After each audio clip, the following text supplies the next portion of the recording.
মান সম্মানের ব্যাপার, আপনার স্বামী পরকে আসক্ত হয়ে গেছে, আপনার সঙ্গে যোগাযোগ রাখা বন্ধ করে দিয়েছে, তাহলে এটা তো অতি অবশ্যই মান সম্মানের ব্যাপার।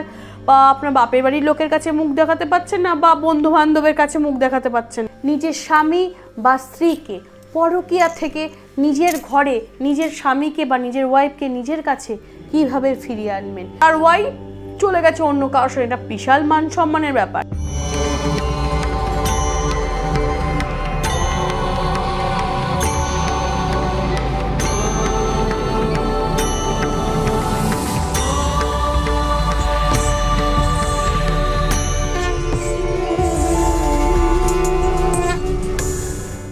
নমস্কার, আমি চন্ডিমাদি বলছি।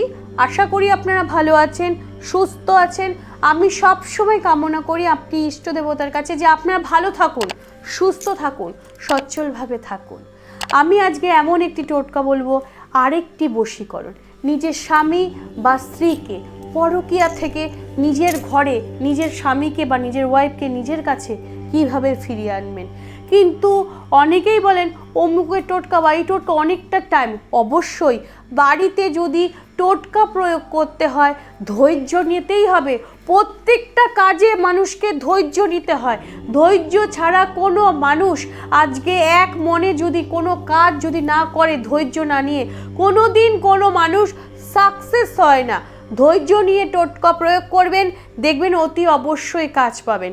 হ্যাঁ, কারোর মধ্যে এটাও সত্যি, যদি কারোর মধ্যে যদি হঠাৎ করে দেখছেন পুরো বিচ্ছেদ, কারোর সঙ্গে কোনো রকম যোগাযোগ নেই, আপনি তাকে কোনো রকম যোগাযোগ করার চেষ্টা করছেন, পাচ্ছেন না, মান সম্মানের ব্যাপার, আপনার ওয়াইফ পরকে আসক্ত হয়েছে, বা মান সম্মানের ব্যাপার, আপনার স্বামী পরকে আসক্ত হয়ে গেছে, আপনার সঙ্গে যোগাযোগ রাখা বন্ধ করে দিয়েছে, তাহলে এটা তো অতি অবশ্যই মান সম্মানের ব্যাপার।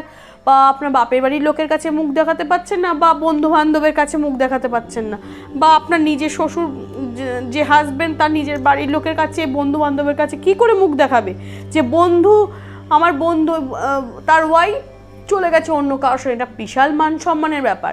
এরকম যদি আপনারা এতটা দিনে ধৈর্য নিয়ে টোটকার ওপর পড়ে থাকেন, তাহলে ধৈর্য নিয়ে করুন, অতি অবশ্যই সাকসেস। আমরা এত কষ্ট করে ইউটিউবে যে টোটকাগুলো বলি, কোনো ভুলভাল টোটকা বলা হয় না, আপনাদের উপকার করার জন্যই বলা হয়।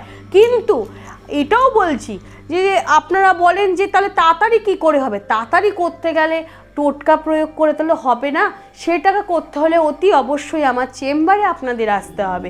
চেম্বারে আসুন, সমস্যা বলুন, আমি কথা দিচ্ছি, 100% কথা দিচ্ছি, আপনার ভালোবাসার মানুষকে বা আপনার স্বামী বা আপনার ওয়াইফকে পরকীয়ার থেকে আপনার নিজের কাছে ফিরিয়ে আনবো খুব তাড়াতাড়ি।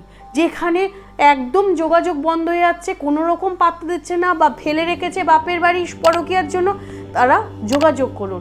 টোটকা করতে গেলে অনেকটা দেরি হবে। আর যদি মনে করো যে আমি গেলে তো দিদির কাছে মেডিসিন বা কোনো দ্রব্য দিয়ে দিদি কাজ করে দেবে, তাহলে সেটা করতে গেলে আপনাদের সাময়িক কিছু খরচা হবে, তাহলে টোটকাটা করে আগে দেখি তারপর কি হয়, এটাও যদি মনে করেন, তাহলে আমি যেটা বলবো যেটাই করো, আমার কাছেও আসো বা টোটকা তো করো, ধৈর্য নিয়ে বিশ্বাস নিয়ে করো। টোটকাটি হলো বাজার থেকে বৃহস্পতিবার করে 7খানি পান আনবেন।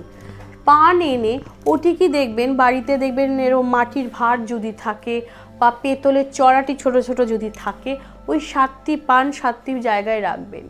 রেখে তার ওপর আপনার যদি স্বামী পরকীয়া যায় তাহলে স্বামীর ছবি ওখানে রাখবেন, বা ওয়াইফ যদি পরকীয়া যায় ওয়াইফের ছবি ওখানে রাখবেন। রেখে সিঁদুর মধু মিশিয়ে ওই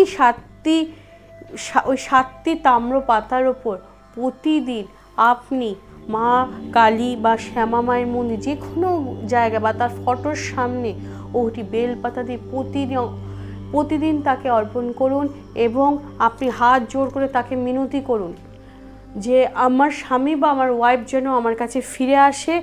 আর নতুন প্রতিদিন 1 ফোঁটা করে ওই পান মাখানোর ওপরে যে ফটোটা দেয় তার ওপর প্রতিদিন বলতে আপনাকে টানা 51 দিন করতে হবে। ওই 1 ফোঁটা করে ওই 7টি থালায় মধু ঢালুন। 51 দিন কমপ্লিট হয়ে যাবার পর ওই পাতাগুলি সব একত্রে একটি কলা পাতার ওপর রেখে জলে ভাসিয়ে আসবেন, পেছন মুড়ে তাকাবেন না।